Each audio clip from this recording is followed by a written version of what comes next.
అధ్యక్ష కాళేశ్వరం లాంటి పెద్ద ప్రాజెక్టులకు అనుమతులు సాధించుకోవడం కావచ్చు అధ్యక్ష అనేక అంశాల మీద కొట్లాడి కూడా పనిచేసినాం అధ్యక్ష. అంటే ఈ అంశాలు చెప్పడంలో ఉద్దేశం ఏంటంటే అధ్యక్ష కేవలం పదవులు కావాలి రాజకీయం కోసమే టీఆర్ఎస్ పార్టీలోకి నేను వెళ్ళలేదు అధ్యక్ష.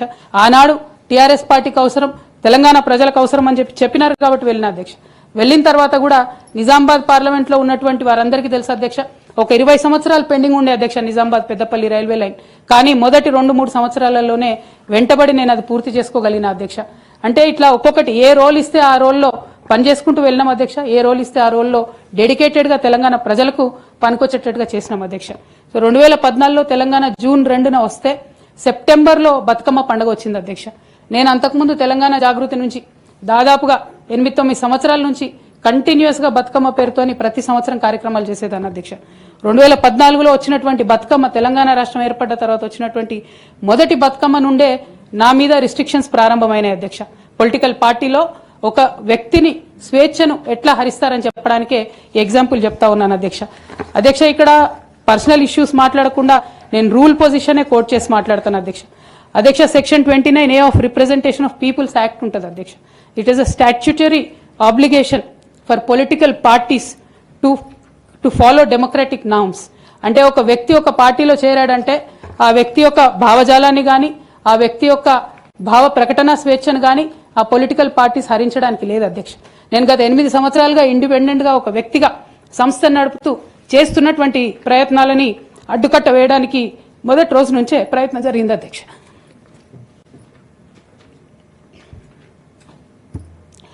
కానీ ఎక్కడ కూడా నేను తెలంగాణ బిడ్డలని, తెలంగాణ ప్రజల్ని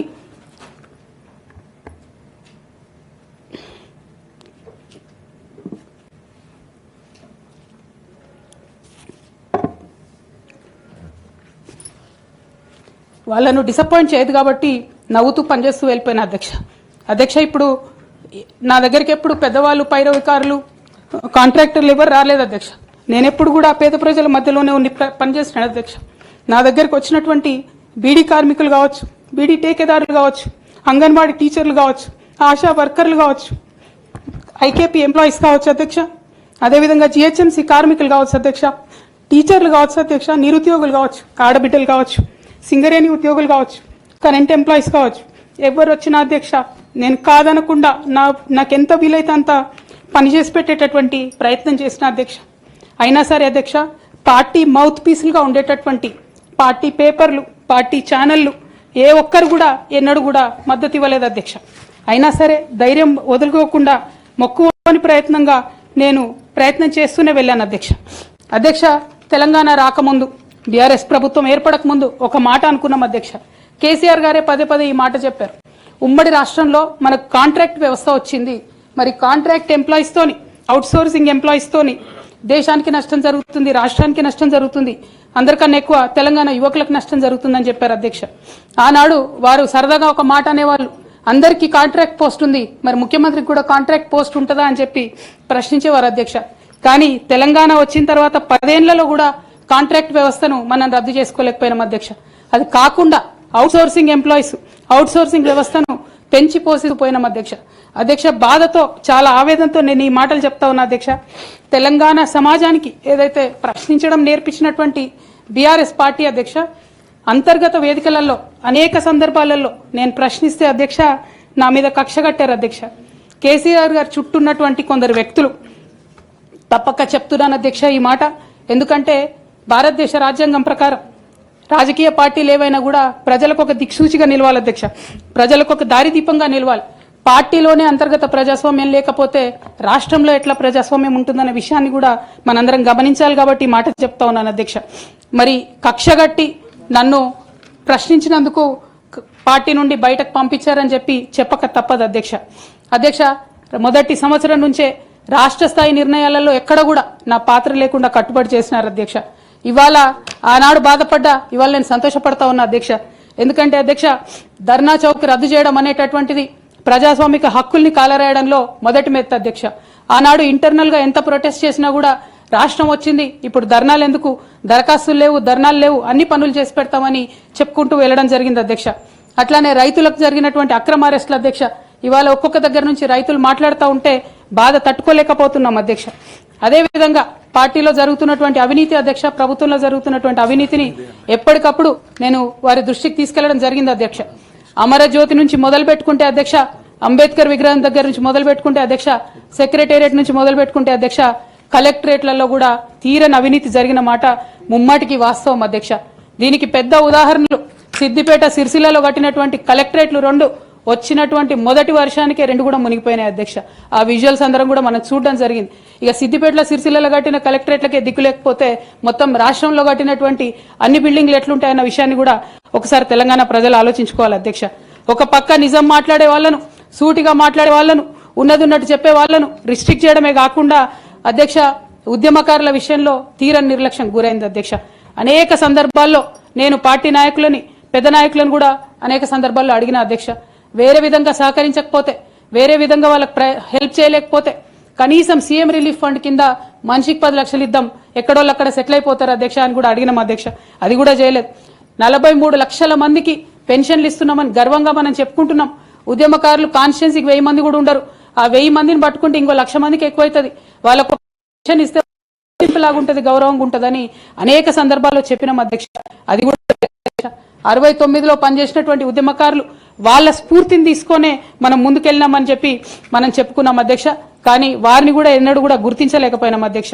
అదేవిధంగా విద్య విషయంలో అధ్యక్ష, మన మెయిన్ ట్యాగ్ లైన్ నీళ్లు, నిధులు, నియామకాలు అనేటటువంటి మన మెయిన్ ట్యాగ్ లైన్ ఏదైతే ఉంటుందో అధ్యక్ష, అన్నిటినీ కూడా గండు కొట్టుకుంటూ పోయినాం అధ్యక్ష. విద్య విషయంలో, నియామకాల విషయంలో, అన్ని విషయాల్లో అదే జరిగింది అధ్యక్ష. అదేవిధంగా కొందరు ప్రజాప్రతినిధులు చేస్తున్నటువంటి దురాగతాలని కూడా ఎప్పటికప్పుడు నేను అధిష్టానానికి చేరవేసిన అధ్యక్ష. దాని మీద ఎటువంటి చర్యలు లేవు అధ్యక్ష. దానికి ప్రత్యక్ష నిదర్శనం ఇసుక దందాల్లో చేసినటువంటి అక్రమాలతోని నేరేళ్ల లాంటి దురాగతాలు జరిగినాయి అధ్యక్ష. దళిత బిడ్డల మధ్యలో అనవసరంగా బలైపోయినారు అధ్యక్ష. కానీ దాని మీద కూడా ఎటువంటి చర్యలు తీసుకోకపోవడం, అది అప్పుడు బీఆర్ఎస్ ప్రభుత్వం తీసుకోకపోవడం, ఇప్పుడు కాంగ్రెస్ ప్రభుత్వం చర్యలు తీసుకోకపోవడం కూడా చాలా దారుణం అధ్యక్ష. బోధన్ షుగర్ ఫ్యాక్టరీ అధ్యక్ష, నా ప్రాంతం అధ్యక్ష, నా బోధన్ మా అత్తగారిల్లు. ఒక 10 ఏళ్లలో కనీసం ఒక 100 సార్లు అడుగుంటాం అధ్యక్ష బోధన్ షుగర్ ఫ్యాక్టరీని తెప్పియాలని చెప్పి. బోధన్ షుగర్ ఫ్యాక్టరీ విషయంలో చేసినటువంటి నిర్లక్ష్యానికి మాత్రం నేను పర్సనల్ గా చాలా అవమానంగా ఫీల్ అయిన అధ్యక్ష. అయినప్పటికీ ఇప్పటికి కూడా బోధన్ షుగర్ ఫ్యాక్టరీ తెరచకపోవడం, తెలంగాణ వచ్చి కూడా మా బోధన్ బిడ్డలకు న్యాయం జరగలేదన్న విషయం అర్థమవుతా ఉంది అధ్యక్ష. అదేవిధంగా అధ్యక్ష, కేసీఆర్ గారి దగ్గర మాట్లాడే ధైర్యం నాకు ఒక్కదానికే ఉంది కాబట్టి అధ్యక్ష, ఈ అన్ని అంశాలు నేను ఎప్పటికప్పుడు అడుగుతూ వెళ్ళిన అధ్యక్ష. సరే, పర్సనల్ గా వారు నాకు తండ్రి, పార్టీ అధ్యక్షులు, ఒక 2 విషయాలు చేసినా, ఒక 2 విషయాలు చేయకపోయినా నడుస్తుంటది పార్టీ అన్నప్పుడు, ఇంత పెద్ద వ్యవస్థ ఉంటే అనుకోవచ్చు అధ్యక్ష. కానీ కింద ఉండేటటువంటి అనేక వ్యక్తులు కంటిన్యూస్ గా దురాకతలు చేస్తుంటే కూడా మరి చూసుకోకపోతే కరెక్ట్ కాదు అధ్యక్ష. అదేవిధంగా టీఆర్ఎస్ నుండి బీఆర్ఎస్ గా మారుస్తామనేటటువంటి ఒక కీలకమైన నిర్ణయం తీసుకోవడం జరిగింది అధ్యక్ష. ఆనాడు కూడా ఆ మీటింగ్ నేను అటెండ్ అవ్వలేదు అధ్యక్ష. నేను ఒప్పుకోలేదు, ఈ పేరు మార్పుకు ఒప్పుకోలేదు, నేషనల్ పాలిటిక్స్ లోకి వెళ్లడం కూడా నేను ఒప్పుకోలేదు అధ్యక్ష. అంటే ఒక మాట అధ్యక్ష, ఇట్లాంటి హౌస్ లో చెప్పొచ్చో లేదో గానీ తెలంగాణలో ఏం పీక్ కట్టలు కట్టినామని నేషనల్ పోయి చేస్తాం అధ్యక్ష. మనం ఎన్ని పనులు మిగిలినాయి అధ్యక్ష తెలంగాణలో చేయాల్సినవి? 2 పెద్ద రివర్స్ లో, ఒక పక్క గోదావరి, ఇంకో పక్క కృష్ణ, 1,89,000 కోట్లు ఖర్చు పెట్టినాం అధ్యక్ష. కొత్తగా ఇచ్చిన ఆయకట్టు ఎంత అంటే 14 లక్షల ఎకరాలు అధ్యక్ష. 1,89,000 కోట్లు అంటే ఎంత అధ్యక్ష? 1,00,000 కోట్లు ఖర్చు పెడితే 20 లక్షల మంది పేద ప్రజలకు ఇంటికి 5 లక్షలు వేసుకున్నా 20 లక్షల మందికి పేద ప్రజలకు ఇల్లు ఇవ్వచ్చు అధ్యక్ష మనం. కానీ 1,89,000 ఖర్చు పెడితే అధ్యక్ష జరిగింది ఎవరికి, ఒరిగింది ఎవరికంటే ఒక వ్యక్తి 1989లో కంపెనీ పెట్టుకున్న ఆయన మన తెలంగాణ వచ్చిన తర్వాత ఫోర్బ్స్ జాబితా ఉంటది అధ్యక్ష, దాంట్లో 45వ స్థానం ఒక కాంట్రాక్టర్ దక్కించుకున్నాడు అధ్యక్ష. అంతకుమించి జరిగింది ఎవరికి ఏం లేదు అధ్యక్ష.